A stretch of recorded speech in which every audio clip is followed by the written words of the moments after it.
Man, so we are really digging on Elias Pettersson of the Vancouver Canucks, right?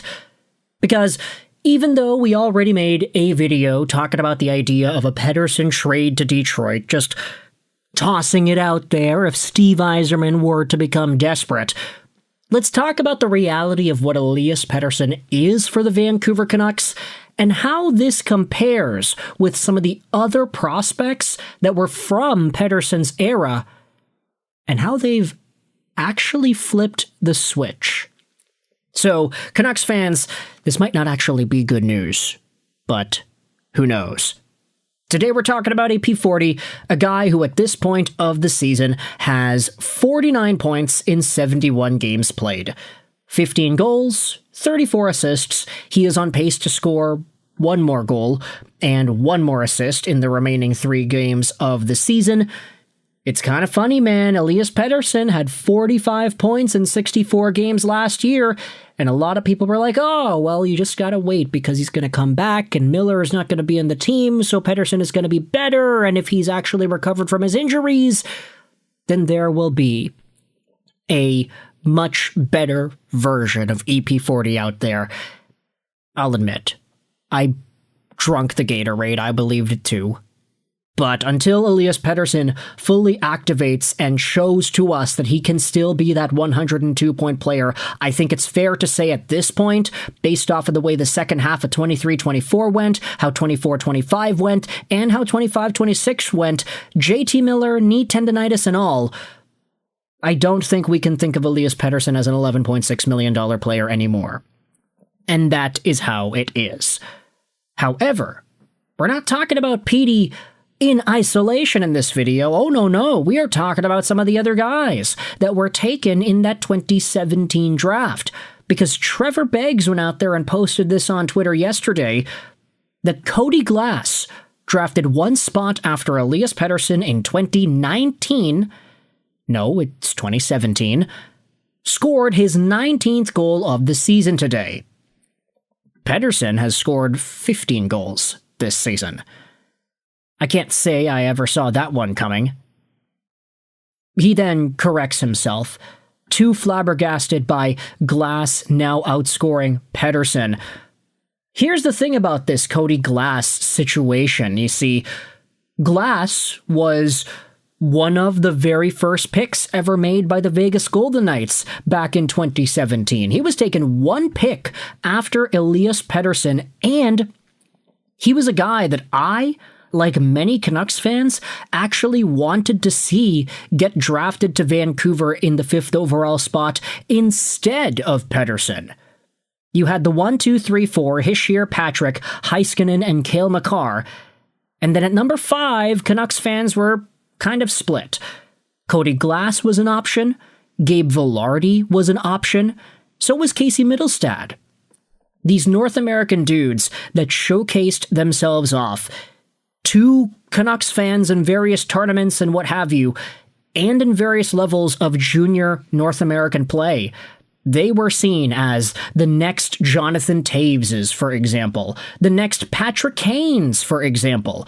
So when Jim Benning and the Vancouver Canucks selected Elias Pettersson 5th overall back in 2017, there was a pretty surprised reaction from Canucks fans. There's a YouTube video somewhere of Canucks fans vlogging, and it's a compilation of various Canucks fans' responses to the draft pick itself. Oh, they didn't take Cody Glass. How could they have passed up on Gabe Vilardi? But Elias Pettersson was the guy, and for a good few years, a lot of Canucks fans were able to clown on those other fans from a few years ago, like, oh, look at this, the guy ended up scoring 102 points in a season. He became a consistent 30-goal guy. Elias Pettersson, as quickly as his first NHL season, was a 30-goal pace player. He was very good to open up his NHL career. And Cody Glass, on the other hand, after getting sent around to various teams, he was in Vegas, and then he got sent over to Nashville, and then he was in Pittsburgh, and now he's in New Jersey. Cody Glass has 19 goals on the year.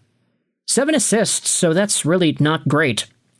But the fact that Cody Glass in the big old 2026 is genuinely outscoring Elias Pettersson is mind-boggling to me. Even Casey Mittelstadt for the Boston Bruins. He's gone out there with 15 goals and 27 assists. He's got 42 points. This is one of the better years that Casey Mittelstadt has had as of late. But even he's going out there and putting himself in similar goal production territory as EP40.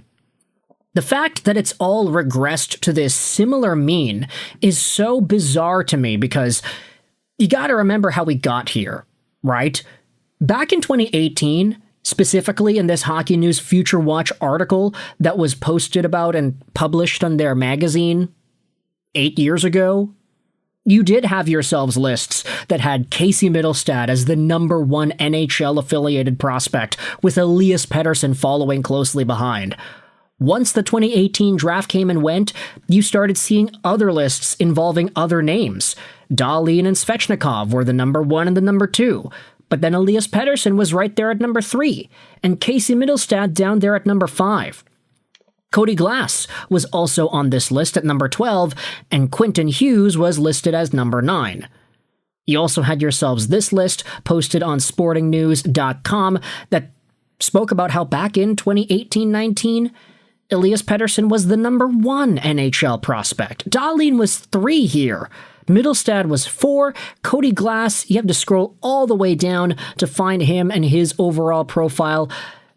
Yeah, we have to scroll further and further down. My goodness, I did not realize that this list had Glass at 31. But nowadays, Cody Glass is literally out goal producing Elias Pettersson. How crazy is that, the fact that the guy that Jim Benning technically wanted over EP40 is now on top in terms of goals? And yeah, this is an entire conundrum that I don't know if we've fully made a video about just yet. The fact that Jim Benning technically wanted the good old Canadian kid in Cody Glass versus Elias Pettersson, whom I think it was Thomas Gradin and Trevor Linden, if he was there at the time, that really pushed the Canucks to draft him instead. I mean, looking at it now in hindsight, Elias Pettersson back in his draft-eligible season, he was crazy productive in the Allsvenskan. This is like unheard of levels of production out of a guy in the second-tier Swedish league, which is why I think it wasn't that big of a surprise to see this kind of player go so high in the draft. But the fact that Jim Benning reportedly wanted the other guy, it is quite interesting to look at it 8 years after the fact. Yeah, but who has 500 points? Canucks fan 40 says. The glow from that Deaky Butte feels like a lifetime ago. I'm honestly happy for Cody Glass.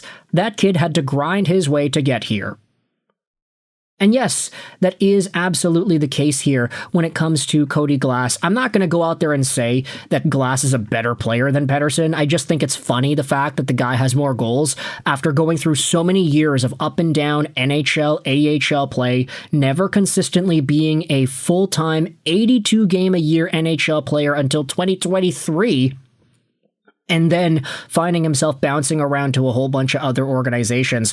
Now the guy's on pace for 20 goals, and he's doing so in a year where Elias Pettersson is playing some of the most passive and non-committal hockey of his entire career. I say passive, at least when he has the puck. Off the puck, Pettersson's fine. He blocks shots, he wins faceoffs, he does all the things he needs to do.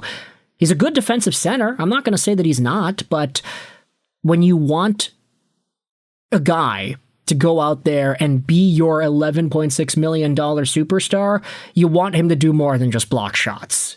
So, yeah. At the very least, you would hope that he gets more goals than Cody Glass and then Casey Mittelstadt, I guess. But I guess that's a story for a few years ago. No longer the story today. You can let me know your thoughts in the comment section below. How do you feel about the idea of Elias Pettersson genuinely being outscored goal-wise by Cody Glass, man?